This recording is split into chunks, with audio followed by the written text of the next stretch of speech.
If you do not pay attention to this episode, you're going to have a lot of unnecessary headache. And today we're going to be talking about the golden age as it pertains to talent management. So stay tuned for this episode.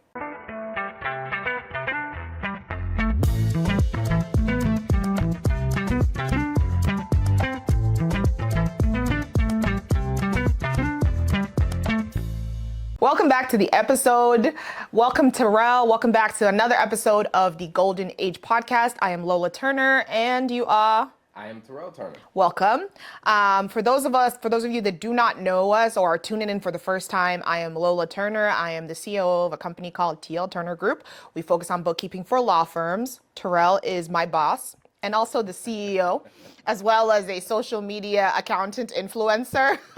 Now, if you're not in the accounting space, you might be asking yourself, like, what is that even? I promise. We'll probably explain it at some point through the episodes, through the show, as you do your different speaking engagements. But happy that you're here.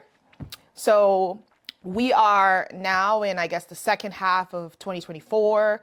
You have done how many speaking engagements so far? So we've done, I think I say 10 speaking engagements already. All right, so And 10. There are, I think like 6 more to go for the year. Okay, so now we're talking about talent management, and one of the aspects of talent management is setting company goals. So I want to know, what was your personal goal of the number of speaking engagements you wanted to do for 2024? So my original goal was, I think it was 18 for the year. Okay. And as the year went on, I was like, ooh, I don't know if I still want to do 18. All right, that's gonna be an important factor we talk about, and also in the podcast today. But yeah, so okay, so what is it now? So it was 18 when you started the year. What is it now? So I haven't officially changed the number. So it's still kind of 18. I'm just like I'll just roll with it. I mean, we're on track to hit 16, so I'm like, we'll just roll with what we got. Does 16 include the one that you just got? Yes, this week? It includes the one that the invitation, the acceptance or the invite I just got this week. Okay. For another law firm conference in Chicago. Awesome. How you feeling about that one? I feel good.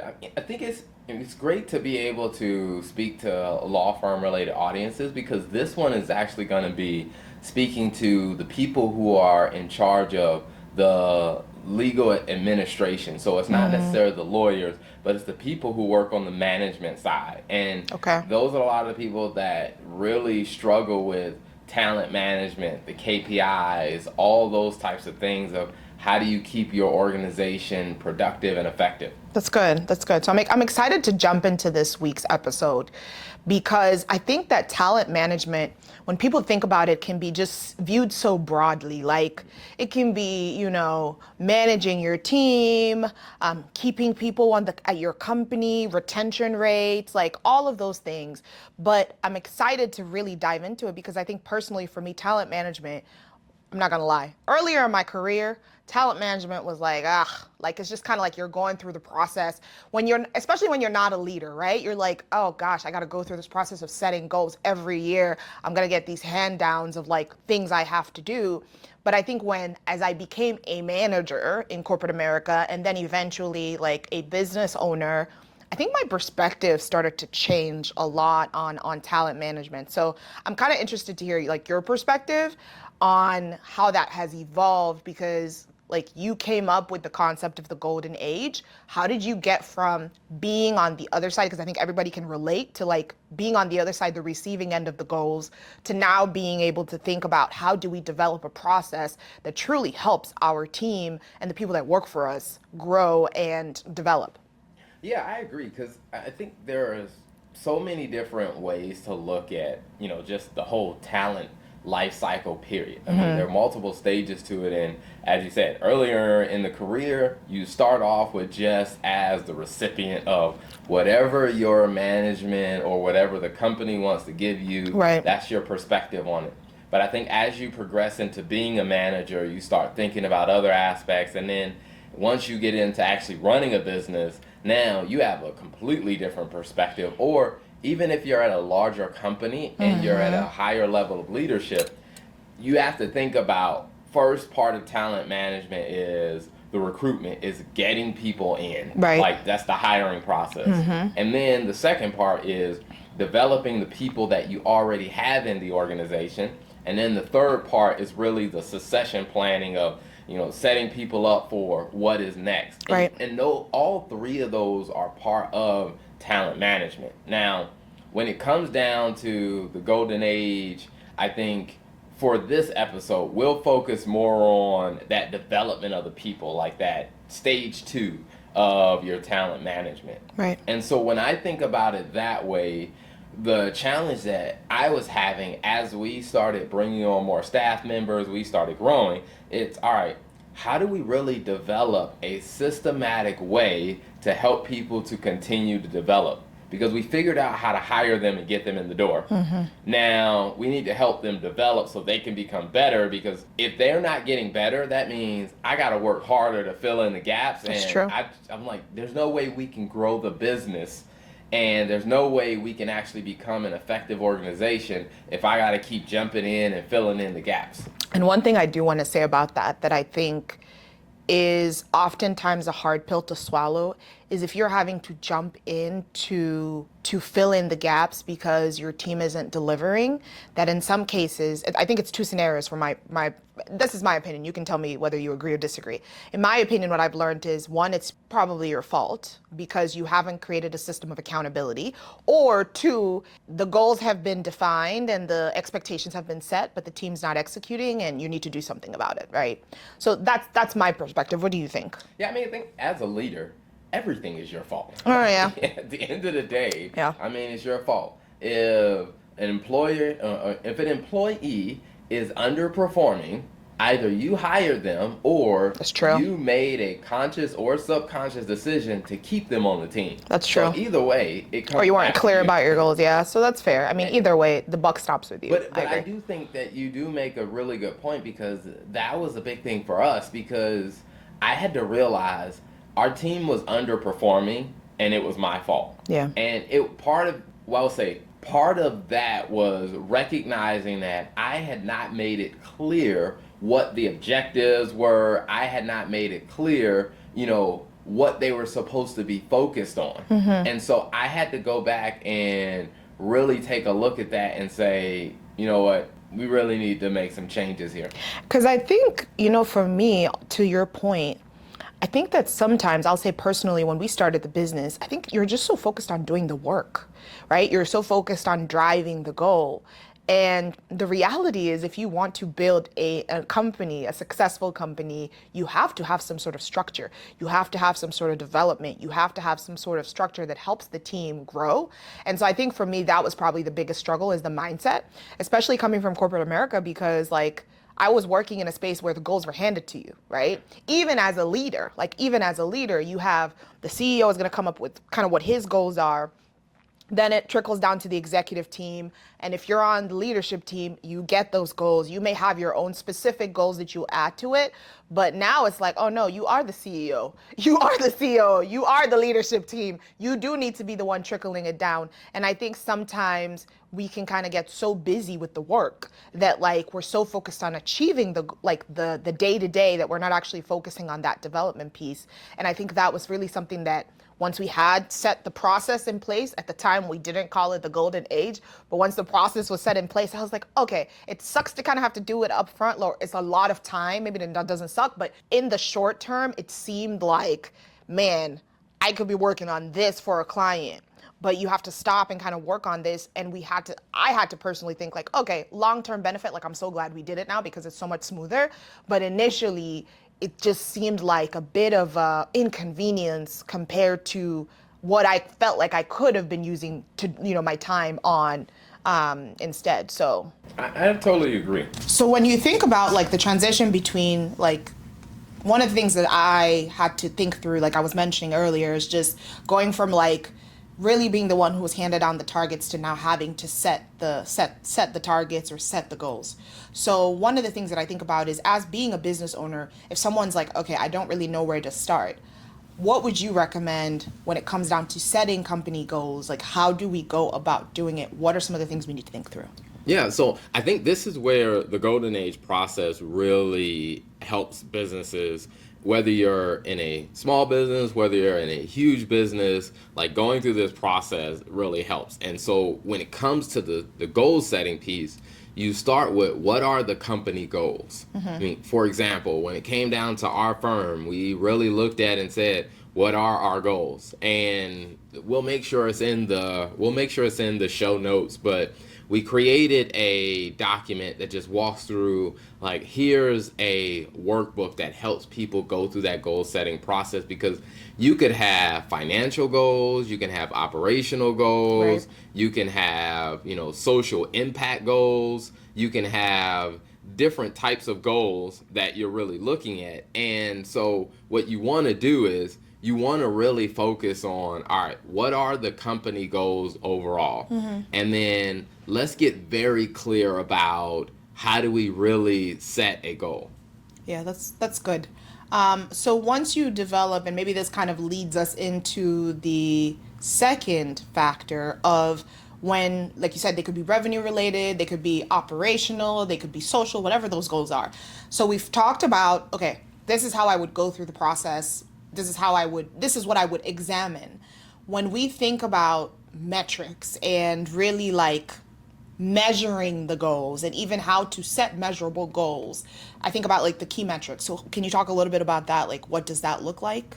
Yeah, so let's say, for example, if your goal is an operational goal, you want to improve the time to delivery. Like, whatever your product or service is, you want customers to be able to get the end result of the work within 10 days. And let's say right now you're at 15 days. So that right there becomes a very clear metric of us defining, like, hey, we're currently it takes us 15 days to get the customer from paying us to their end result. Yeah. We want to get that down to 10 days. So clearly it tells me how fast we are delivering is the metric that we want to measure. And I think that that's where you really have to pick and define goals that you can actually measure, because I think a lot of people waste time of, we want to be number one. Like, what the heck does that mean? Or we want to be more inclusive. Right. And it's like, okay, all right, how will you know once you've actually achieved it?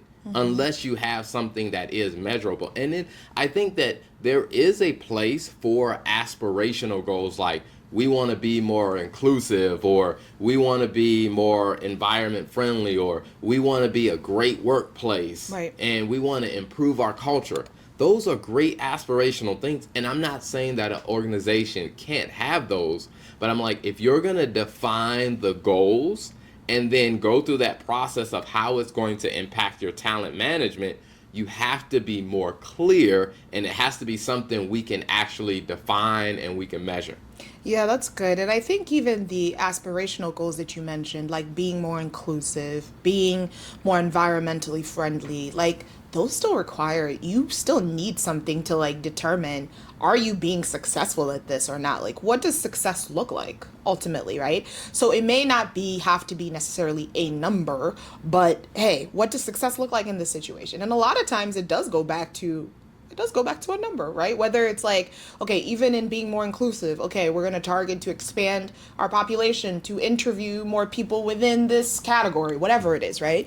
But you need to do that, because I think what I've noticed, I remember I was having a conversation with a client and I was asking, hey, when you think about your goals for 24, what is I don't remember if it was 24, 23. What's your target? It was like to make more money than I did last year. I'm like, okay. What exactly does that mean? Because when I look at the financials, yeah, you made more money than you did at the top line, but we also weren't doing that great at the bottom, right? So it's like, what does that mean? Like, it's a great aspirational goal. Yes, make more money than you did, but practically, like, what does that look like? Because I think it's going to be important when it comes to the next part that we're going to have a conversation about, which is the staff goals. Because if you don't really have clarity and you don't have clear metrics, from my perspective, it's really hard to set staff goals. Yeah. And I think for a lot of people who may be struggling with trying to define what their goals are, I think one way to look at it is to take it from this perspective of, what if X, Y, and Z, or if this was accomplished, it would make you feel good about what happened this year. Right. Like, what would make you feel good? What would make you feel like, hey, the hard work we put in this year was worth it? Yeah. And I think when you start to look at it that way, and then we start to say, okay, all right, now let's bring it down to a number. Because to the point you said, the person said, well, I want to make more money. Okay. If you made $1 more this year than you did last year, would you feel like all the extra effort was worth it? Yeah, I don't think that's what they meant. But yeah, no, but you'd have no way of knowing. Yeah. Because $1 extra is more. It is. So it's just like, let's really dial it in, because I think the next step after you really define the goals, the next step that becomes very important depends on how clear you were about the goals. So yeah. I guess we can go into what that next step is now.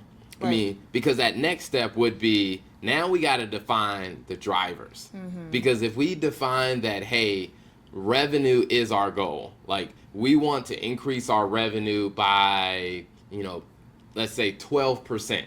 Okay, now we have to identify what are the things that need to happen for your revenue to go up by 12%. Yeah, and can I just say one thing before we jump into the drivers? I think one of the things that I personally remember is when we were setting our goals, the genesis of the goal setting was we wanted to have more flexibility, just personally for us, as we thought about starting a family, right? Because I think sometimes people think through, man, like I have to have this hardcore number of like, this is what the number is. I got to do, let's say $1.2 million in revenue. That's my number. And sometimes they're like, well, how do I decide what that number needs to be to ultimately determine what the key drivers are? And one of the things, I guess, going back to aspiration, I just wanted to make this point real quick before we go to the key drivers, is that it can start as an ambiguous goal. It can start with, hey, in my case, I want a situation where we are more flexible to be more present when we have children, and to, that's ambiguous. It's not very specific, tied to a number. Then based on the conversation you and I had, we said, okay, what would that look like financially? What would the business need to do to allow us and give us the flexibility to be able to do that? And then we had the conversation, and then we narrowed it down on the number. So I think just wanted to mention that point, is that I think sometimes people may get a little bit like discouraged. Well, I don't really know. Because a lot of times, even when I talk with clients, they don't really know, right? They're like, I'm good, or, I don't really know. But I'm like, if you really think about what you said, it's just when you accomplish this goal, how will you feel? Yeah. Right? But I think if you step back and think about what are the important things in your life right now, what's important to you, if it's flexibility, if it's being able to have a certain type of lifestyle, then once you start with that, which may seem a bit more ambiguous, then okay, what does it take to give you what it is that you ultimately want? And then from there, the goal starts to become a little bit more clear. Yeah, I agree. I mean, because I think that clarity and that process that you go through, it really does help you start to identify what some of those drivers are. Because as you talked about, like for our goal is, we wanted to create more flexibility so when we have children that we can be more present as parents. Like we can still be present in our marriage, right, and be present as parents. Yeah. And still keep a healthy business growing. Mm-hmm. And so when you're looking at those aspirational things, we had to really look in and say, okay, all right, well, what does revenue and profitability need to look like for us to be able to achieve those aspirational things? And then when we started looking at the drivers, we said, okay, all right, from a revenue standpoint, if our revenue needs to grow to this point, what are the actions, or what are the things that are going to drive us closer to that goal? Mm-hmm. And we looked at things like the number of new customers that we have starting. We looked at the number of customers that each staff member could support. And when we started really breaking it down like that, we started realizing like, okay, all right, these are the drivers. Like in order for us to hit this revenue number, right, we need to have X number of customers a month, or we need each accounting staff member needs to be able to support X number of customers. And I think that's where you can start to do a sanity check to say, all right, is that even doable? Like, Yep, exactly. And I think for me, it was a light bulb. Like when we went through the study, the case study for each of our teams, and we said, like, each of the functions or the roles within the team, and said, okay, the bookkeepers would need to have X amount. We would need to do X amount of customers to be able to hit that revenue goal. And so then the bookkeepers would need to do this. The senior accountant, this is what the capacity would be. I think it was called, yeah, the capacity study. When we did the capacity study, I was like, oh my gosh, like light bulb went off, because then it becomes more like practical, and you're like, oh, okay, like I see how this can happen. And I think it's a complete, personally for me, a complete game changer, because then you can even determine, are you overstuffed, understaffed? Do you need more people to achieve what it is that you need to do, versus just throwing bodies at stuff? Absolutely. 'Cause, Yeah. I mean, when we looked at it, to speak specifically to our numbers. So at one point we set a goal and said, all right, for the bookkeeping business, we wanted to grow that to $650,000 a year. And we went through the math and we said, okay, all right, how many, based on the number of staff members that we have, how many clients would each bookkeeper need to be able to support for us to get to that point? And then when we laid out that goal, we said, all right, they need to be able to support, I think it started off as they need to be able to support 12 clients per bookkeeper. And then when we did the math and we said, okay, all right, well, 12 clients per bookkeeper get us to the goal. We were like, well, no, well, then that probably either needs to change or we're going to have to hire more bookkeepers. And then that's what we did, the capacity study. We, met with, the bookkeepers and talked through, okay, the clients that they were currently working on, how much time did it take you? And when we let the bookkeepers walk us through all the stuff they were doing, we realized, well, based on what you're doing, you actually have the capacity to do 18 clients. And I love that capacity study because they were the ones who actually came to that conclusion. It wasn't us. And I think that is such a big game changer, because sometimes you have this idea of like the leader or the business owner just trying to get people to do more with less. But the reality is, like, involving them in that process was a game changer, because we realized the initial 12 or 16, whatever the number we had was actually pretty low. And the team had capacity to do more, which means that we could scale without having to add bodies or add more people yet, right? And then, be able to determine at what point would we need to staff or hire a new person. So I think that capacity study was great. Yeah. And I think that becomes the magic of the golden age. Well, let's say that becomes one of the first parts of the magic of the golden age, because we started up top where we set the company goal. Now we had to identify the drivers, like what are the things that need to happen for the organization to achieve this goal. And then that's where you then start to look at the third step, which is setting the individual staff goals. And I think that's where we're starting to allude to that. But before we go deeper into setting the individual staff goals, was there anything else you want to say about the drivers? I think, I think just the fact that you have to do that before you get any, it's kind of like you have to do the drivers before you get down to the lower level of detail, which is the next step. So that was the only thing. So I think it's a good transition. So nothing else. We can move on to staff goals. So now when you start looking at the staff goals, part of it was, okay, we identified what the drivers would be. And then what we did is we laid out every staff member in the company and we said, well, if we have a goal to get the bookkeeping business to $650,000 in revenue, okay, what does the sales team need to do? What does the accounting manager, how do they impact that goal? Yeah. How does the bookkeeper impact it? How does the marketing team impact it? So we were able to identify a driver for everyone. And then that's where we started doing the capacity study. So for the bookkeepers, it's really based on the number of clients that they are able to support. Right. And so when we did that capacity study and we went through and we looked at, okay, based on the clients you're currently supporting, how much time is it taking you? And we did the math, and the math purely tells us that every bookkeeper should be able to support 18 clients. Now, I know that there's always going to be some complexity and there are going to be things that come up. Like, I'm not one to foolishly plan for people to be working productively for 40 hours a week. But even the 18, though, the 18 clients was working, what did we say? Was it 35 hours?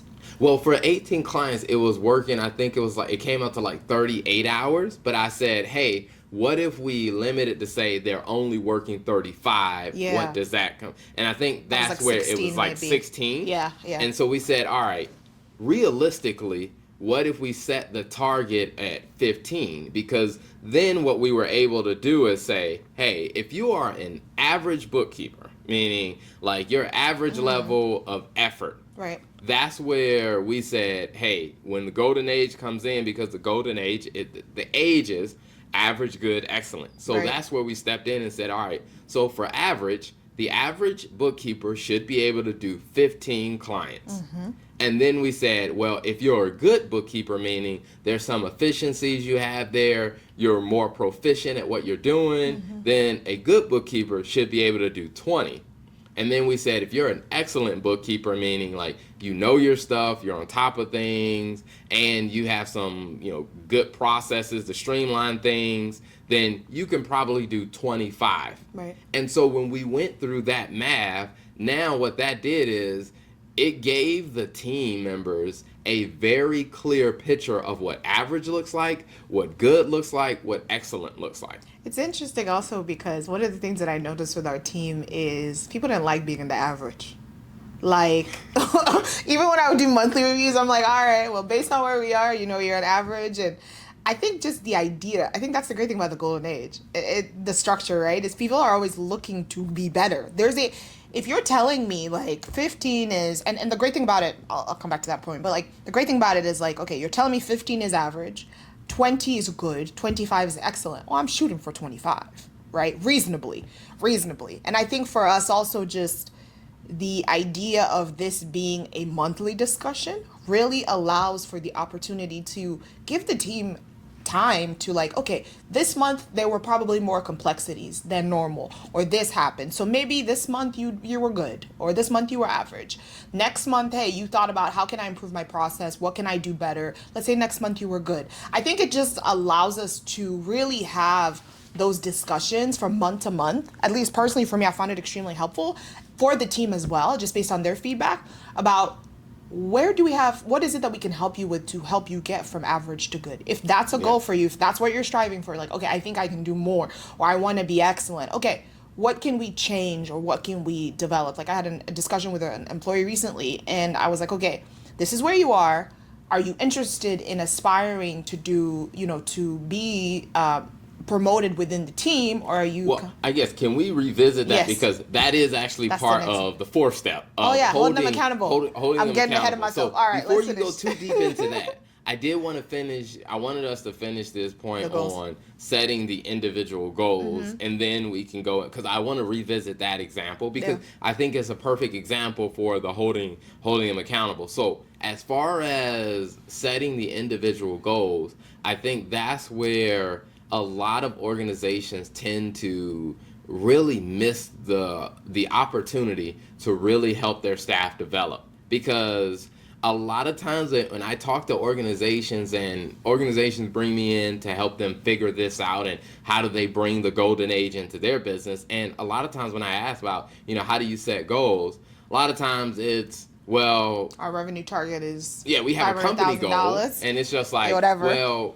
they might have a department goal, but like the department goal never gets broken down to the actual individual level. Yeah. So like for us, I mean, when it came down to the bookkeepers know what their specific targets are. They know that, hey, an average is me being able to support 15 clients, good is 20, excellent is 25, to where now this is where you really get into that development journey, to where now they have a very clear picture of what their potential performance could look like. Yeah. And then I think, like I said, it really starts to help people, I think, get a better perspective on how the overall company goals fits into what they're doing. Works all the way down to what they do on a day-to-day basis. That's really good. And I think it reminds me of like when I was not on the leadership side in corporate, and I would always feel so disconnected from the goals, because I would never really understand, okay, the goal is to grow our revenue by, especially when I wasn't in a revenue driving goal. Okay, we're going to grow our revenue by 5%. okay, what does this mean for me? How does this impact what I do on my day-to-day job? And one of the things that I noticed just going back to corporate was that a lot of times when questions were asked to the leadership team in town halls or in discussions, a lot of it was like, okay, I hear what you're saying about the great things that we've done. I hear what you're saying about the targets that we have, but how does this apply to me and how I do my job on a day-to-day basis? And I think really having those individual staff goals helps people feel connected to the overall picture, and it also gives people a vested interest in saying, you know what, like this is what I can do to get better. And then the third thing is it makes it a lot easier to have a conversation about performance when it's not like, because a lot of times the drivers may not be, if I'm saying my goal is to grow revenue by 5%, and I'm measuring a staff accountant based on my ability to grow. What if the sales team didn't go and close more deals? You know what I mean? Like, what if, the director said something and they lost a client? Like, there's a lot of things that's not within the control of the individuals that are doing the work, the staff accountant. So you shouldn't get penalized for that. And so I think these goals really help them say, okay, when I look at your overall capacity and I look at what we've given you, we can measure you directly based off of that versus like giving you ambiguous goals or big goals that you feel disconnected from. And I think it just makes it harder to like speak specifically to performance. Yeah. And I think that leads into the fourth part of, applying the golden age to talent management is really that holding people accountable. Yeah. And because that is where I think a lot of organizations struggle with. I gotta agree. I'm not gonna lie. Before I was a CEO, it's something that I always had frustration with, because like when your bonus and when your performance is tied to something you don't really control, like our goal this year is to help the bottom line grow by 10%. Well, it's like I don't actually control that. Like you said, my job is to book journal entries. How am I helping the bottom line grow? Because it's like if the sales team does not close the deal, right, then everybody is done. Yeah. And I think that's where the golden age, when you start identifying the staff-specific goals, like for example, our goal for the bookkeeping business, getting the bookkeeping business to $650,000 in revenue. We also set a gross margin target, and we set a client retention target. And so what we did is we said, okay, all right, what specific things can a bookkeeper do to impact those three goals? Can I ask you something? Yeah. I want to talk about, so our revenue grew out $650,000 for the bookkeeping. What does the marketing team's goal look like in relation to that? Because I think it's important that we talk about the individuality. So like, for example, let's say someone on the marketing team, like our content, I'll answer that one. So when it comes down to the marketing team, when we look at it, the goal is to hit $650,000 in revenue. We look at, okay, where are we at today? How many more clients do we need? Okay, how many leads do we need so the sales team have enough potential clients to talk to figure out how to close those deals. And so where it came down to the marketing team, it was, all right, we need 8 new qualified leads a month. So the marketing team, their target is, how do you achieve getting 8 new leads into the sales pipeline? And so they can directly control that by the ads that they run, the content that they put out, or the lead magnets that they generate, because the marketing team is not held accountable for, well, you need to produce X amount of revenue, because they don't control that. Right. The only thing they could control is how many leads they bring into the sales pipeline. So the marketing team, their target is based on leads. Now the sales team, their target is based on, hey, the number of new customers that you actually have sign up on a monthly basis, because that part they do have a bit more control on. Right. That's really good. And I think that's what we're talking about when we talk about the individuality of the goals. And even more specific though, like even if we talk about like maybe within, so we have 3 people on the marketing team, are there differences of each person, their goal specific based on title? Yeah, so then we start looking at, we have a content writer, we have a communications lead, and then we also have a editing and graphics, like video graphics person. And so if the goal of the marketing department is, you need to produce 8 leads. Then we go back to the content writer. Okay, how are you going to help the marketing department produce leads? Yeah. And part of it was, well, you need to write X number of blogs per month. You also need to write X amount of copy per week.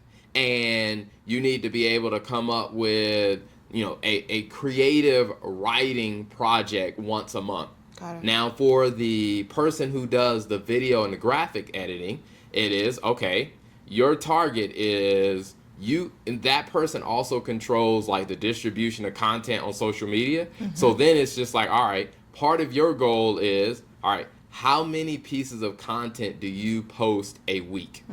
And then we look at, okay, what is the engagement of that? So now you have a target on like, hey, we want at least a 5% engagement rate on the things that you post. And so as we start to break it down, because everybody in the marketing team needs to be working towards The 8 new leads. leads a month. Yeah. And so everybody has their role to play within that marketing goal, because those 8 leads then go into the sales pipeline, and then the sales team have their goals. And then once the sales team does what they're supposed to do, it goes to the finance director and the accounting manager to onboard the client. And then it goes all the way down to the bookkeepers to where you got to support the new clients that we're onboarding. And if everybody's doing their role, then we're going to achieve the $650,000 in revenue. Yeah. But no one is going to be held accountable for something that they don't really control. That's really good. I think that is a phenomenal way to think about just holding the team accountable, because it's very specific to what they do on a day-to-day basis. And I think even for myself, like my individual goals, it's just when I think about the onboarding process of how quickly are we onboarding clients, how quickly are we getting them into our process. This is important for the revenue target, because the quicker we can onboard clients, the quicker we can get them into our process, the more capacity the team has to be able to take on more clients as they come on. So I think it's great, and the Golden Age has really helped us get very specific, not just about the granularity of the goals, but I think also how we measure success and giving a path for improvement. Yeah. And I think to the point about accountability, where this becomes so critical, so important for accountability, is that it is about helping people see, all right, if you're on the marketing team, your job is to produce 8 pieces of content a week. All right. At the end of the month, we can look and we can see, okay, for the last 4 weeks, what was your average number of pieces of content that you produced? Right. If your average was 6, we know, okay, you're under your average target. Like if average was 8 and you did 6, we can clearly have a very measurable conversation about that to say, hey, you were supposed to get a minimum of 8, but you only got 6. Now let's talk about it. What caused that? Like, what was the problem? Like, what do we need to change to get you up to the next level? And I think that when you can have those type of conversations, I think that's where you really tap into helping your staff develop. Because for us, what we realize in having those conversations with the staff based on what their average, good, excellent goals were, when someone was performing below average, we have a conversation. Some of the times we realized that it was a technology issue, meaning like as a company, we had to invest in the right technology to help them be more efficient to be able to deliver. No, that's a good point. And I think one of the things that I was thinking about as you were just talking was two things. One, becoming more comfortable having awkward conversations when you're giving direct feedback and holding people accountable.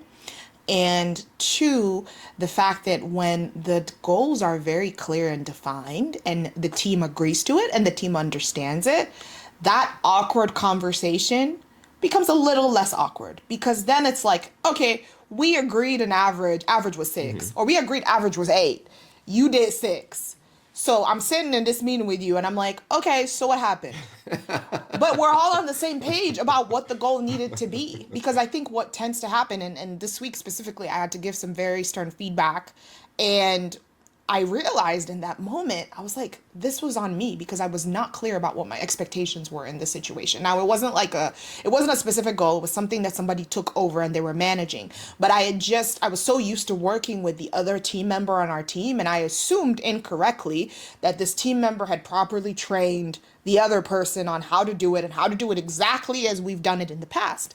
And there was a gap on timing and when things needed to be delivered. And I was like, you know what? This is on me because I should have been very clear and said, okay, you know what? You're doing this thing now. This person was doing it before. This is what the expectations are. And then that way it's a very easier conversation if the ball gets dropped. In this case, the ball got dropped. I was annoyed. I'm like, what's going on? This should have been done. It wasn't done. You're an hour and a half late. You did not communicate. Like, what the heck? But then it's more of like, okay, was I even clear? Because I just assumed this person has seen me do this multiple times. You should know this. But the reality is, if you don't define those, and I think that's why the golden age is so important on what the number should look like or what average looks like, what good looks like, what excellent looks like. I think if you don't have that conversation, then it's kind of this awkward place because then you're kind of being passive aggressive because you're like, oh my gosh, I'm upset and I'm pissed that you missed this. But it's like, did I really clearly communicate to you what really the goal was from the get-go and what my expectations were? So I think it just helps ease awkward conversations. And makes it a little easier for them to happen because when someone is not delivering, those conversations do need to happen. Yeah, and I always think about that very differently because for me, the conversations aren't awkward. And I think you have that personality different. I will say it this way is I think about having direct conversation about someone's performance. It isn't an awkward thing for me because the way I look at it is I know that you are capable of being amazing. Yeah. You didn't live up to expectations, so let's work together to figure out what's going on here. Was it that I didn't give you clear enough direction? Was it that you got distracted by something, meaning I need to help you learn how to prioritize? Or was it that you just showed up and you just didn't perform? That's I'll let you finish. Did you finish your point? Well, I would say is because when I look at it that way, to me, it's not awkward because I'm going into this not because, hey, I'm coming here and I'm going to chastise you. Exactly. I'm going into this conversation to help figure out how do we help you live up to your potential. Now, is this a leadership problem? Is this a prioritization problem? Or is this your performance problem? Yeah. One of those three things are going to come up, and my goal is to help you overcome whatever challenge it is that's stopping you from reaching your potential. And in some cases, we figured out that, hey, the issue is the person is capable, they're just not really interested in living up to their potential. Right. I'm like, okay, this isn't the right company for you, so let's help you find a job somewhere else. Yeah, and you know what? I think that you share such a good perspective because I think that over the years, as I've led more and as I've become going from like being an individual contributor to being a manager to then being a leader in the organization and then to now having my own business and being COO, I do think that what you mentioned about that conversation not being awkward really speaks on how developed you are as a leader. And the reason that I say that is because I think that when you think about, in some respects, I'm not going to lie, I do tend to think about our employees, even the ones that are older than me, like as our children, in the sense of like, and it's probably, I don't know if it's right or wrong, but it's just like, you've told me what your goals are. I know you personally. I know what it is that you want to achieve. On the personal side, I know what it is where your insecurities are based on the conversations we've had. I know that you want to get better at certain things. So when I'm looking at your performance versus what we've discussed, I'm like, okay, this doesn't really align with what you've told me that you want. So let's have a conversation about it and say, okay, this is where you are. This is where you are currently. This is what you've told me you want. How do we help you get alignment on it? And like you said, sometimes it's a question of, well, I said I want it, but I don't really think I do, right? Yeah. And then it's just not a good fit. But I do think, I will say it did take me some time to get there as a leader, going from just, all right, I'm just gonna give you the go. If you miss it, like this is gonna be a super awkward conversation. I'm just gonna like try to kind of dance around it. And I feel like the more you dance around it, the worse it becomes personally. Don't avoid it. Just have the conversation head on. But I think as a leader, that maturity really came the more that I really started to employ what you're talking about of thinking about the team as how do I help you reach the goals that you have in line with what the staff goals are with the team, right? Yeah. And so I think as a leader, don't feel bad if you don't want to have the conversation because it's awkward. If you feel like the conversations are awkward, it just means that there's some development there. Yeah, I think that that's what the golden age helps with, because anyone who ever tells me that they don't like having awkward conversations about performance, I'm like, okay, all right. One is that tells me as a leader, there's something off in your mentality. Because if you look at these as awkward conversations, then that means you don't have the right perspective as a leader. Yeah. And I know that becomes to be very aggressive for people, but I always tell leaders, take a step back, because as a leader, the way I look at it is I have a responsibility to say that, hey, if I have hired you or you are on my team, whether you stay in this organization or whether you go somewhere else, people are going to know that at one point you worked under my leadership. Right. I do not want my name to be looked at badly. I want people to look at it and say, hey, you worked under Terrell. I can tell by the quality of your work. Right. And so for me, giving them feedback isn't necessarily about, trying to beat them down. It's really about, I want to invest the wisdom, the knowledge, the understanding, and I don't want them to continue making mistakes and developing a bad habit, because they're just going to take that, they're going to either multiply that bad habit within the company, or they're going to go somewhere else and they're going to make those same mistakes somewhere else. And for me, I kind of look at it as, that means I failed as a leader because I didn't give you the right environment for you to get the honest feedback and the correction that you needed to live up to your potential. And so when we're having those conversations, it's really about, all right, how do I help you recognize your potential? Yeah. How do I help you understand where you are today?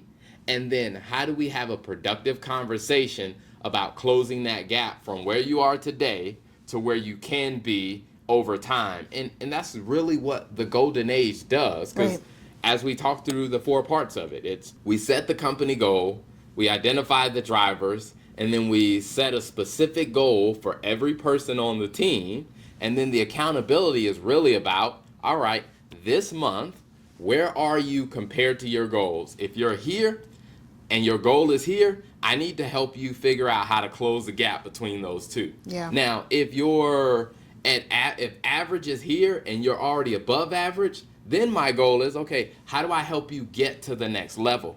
And I think that by being able to really have those productive conversations that are very clear and very measurable, it takes the awkwardness out of it, because every person on the team now recognizes he is giving me this feedback to help me get to the next level. That's a good point. And I think as you were talking, one of the things that I was thinking about was how you do one thing is kind of how you do how you do one thing. This might be intense for everybody, but how you do one thing is how you do many things. Like, so even the idea of how someone shows up at work and you thinking, well, I don't want you to go and be like, well, I work for Terrell Turner and your work is subpar. But it's not even just in your employment, but it's also in your life and how you do life, right? And so I think for me, when I think about people's performance, I'm like, how you're showing up at work, personally for me, how you're showing up at work probably means you show up that way in everything else. Personally, that's my perspective. And so I think that if I'm looking to develop you as an employee and there's a mutual benefit here, then this not only helps you do a better job at work, but it also helps you in your personal life if you're really eager. The other thing I wanted to also say, as you were talking about just reducing the awkwardness of conversations, I think also just being okay having frequent feedback. Like the monthly feedback sessions we do may seem like an overkill to many people, but I think it's just you just make sure I never at any point want you to wonder how I feel like you're doing. Yep. And how your performance is. And I'm not gonna lie, this has been a development for me, and you've been very like adamant about like, hey, we need to give the team feedback right away.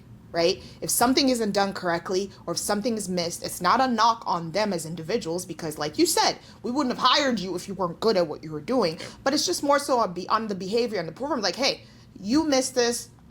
My expectation is that you are intelligent, you are smart. Like, this is not something that you should have missed. Be very direct, be very, immediate almost of the feedback, because that's one of the things that I've noticed. And I'm not gonna lie, I used to kind of defer a little bit, and then I'd have the mid-year conversation. Then you have the mid-year conversation. She's like, well, I thought I was doing a good job. And then you have the year end, and it's like people be acting surprised. But it's like, as a leader, it's like now my approach is very different. To be honest, I've been asking myself that question, like, am I doing a lot? Like, even like more recently, like one of my employees sent me an email, and he was like, hey, I put this together, sent me like, it was like 5 freaking bullet points of data. And I'd asked him to do just like 2 bullet points of work or whatever, of summary on something that I needed to know. And he sent it to me. He's like, hey, so how do you feel like it went this month? Like, was this enough information? Does this align with what you asked me for? Was his question. He asked me for feedback. And the old me would have been like, at least he did the task. Yeah. He gave me the information. And I was like, you know what? No, because I don't want to feel like I have to decipher through these 5 paragraphs to get information when I can just give the direct feedback. And so I told him, I was like, hey, I think this is a lot of great information, but maybe in the body of the email, just give me the 2 points that are important, what you want me to take away. Then all of the detail you can put in the Excel file so that I can read it if I need the additional detail. And giving that feedback just felt so good because I was like, all right, I know. I don't have to be looking at you sideways like, oh my gosh, you gave me, information I didn't need. But I think just frequent feedback, frequent communication, and not just frequent communication like one way, but also setting an environment where your team does feel comfortable to tell you. Like, there's been a couple of times where I've missed emails where like my team has sent me stuff and I'm like, I haven't seen it. And I'll be having a conversation. I'm like, hey, what's the status on this? And they're like, Lola, I sent this to you already. Like, so it's like just being vocal about like, hey, I need you to do a better job as a leader of, hey, checking your emails or whatever the feedback is. So I think if you just create an environment where both ways feedback is frequent, I think it makes it less awkward as well. Yeah, and I do think on the last thing I'll say about this is when it comes down to giving that feedback, I think as a leader, more of my perspective is probably informed from growing up in a military environment where, father's in the military, grandfather, godfather, one of my older brothers went into the military, to where it's like you grow up in that environment, you tend to have a different perspective about feedback, because one of the things that, I learned from my father is as they were preparing to go to war or they were preparing to be deployed, one of the things that he really had to tell some of the soldiers is like, hey, I have to give you this feedback because if I let you continue to make that same mistake, it could cost you your life when we get into the field. Right. So I need to give you this feedback. And of course, we're not doing anything that intense. Nobody's dying, over, accounting being done wrong. If your life is in danger when it comes down to accounting, you working with the wrong clients. That's what I'm saying, like referring back to that movie, The Accountants. Maybe there is a lot at stake and it's life or death, okay, if you don't do the books right and they think you're stealing money, but okay. But what I will say, though, is for a lot of people, I always tell them is that, hey, the future of your career depends on how effective you become being able to utilize your skills and the opportunities that you have. If I let you continue to make the same mistakes, I am not preparing you to be as successful as possible. That's true. And it's something that I think it took a little bit for some of our staff to grasp, but I remember having a conversation with someone on the marketing team and said, hey, I know that you are good at this. What I need you to do is I need you to have as much confidence in your ability that I have in you. Because I was like, you're on this team because I believe you can do the work. If I didn't believe you could do the work, you wouldn't be on the team. And over time, she really started to take that to heart. And it got to the point where, I was speaking at a conference somewhere and someone had asked me about marketing, like they needed someone to do like a special project. So I went back to our staff member and was like, hey, do you want to make some extra money? Because I'll let you do this side project for this other person because they can pay you directly, to where she started recognizing, like, you know what? All of the feedback that Terrell was giving me about performing better in my job put her in a position now she could make she could double her pay that month by doing this special project that I brought to her. And the only reason why I brought it to her is because she actually started living up to her potential. And so I tend to look at it as a leader. I have a responsibility to prepare you for the next level of opportunity, whether that is within our organization or whether that's outside of our organization. But it starts with, like I said, going through that process of, we set the company goal, Right. we identify the drivers, we set the staff specific goals, and then I'm going to hold you accountable to live up to your staff specific goals. And as you do that, it will set not only the company up for achieving its ultimate goals, but they should also set the individual person up to be able to pursue more opportunities and for them to make progress towards their goals as well. That's really good, and I think that's like a great way to wrap up this episode on talent management. Thank you so much, Terrell. I really enjoyed this conversation. I think it was great. I think talent management is always an area where, as leaders, we have opportunity to really be able to not just mold and support our team to be the best they can, but also to develop ourselves as leaders. So I think it was a great conversation. Absolutely. All right. Thank you, guys. We'll see you on the next episode.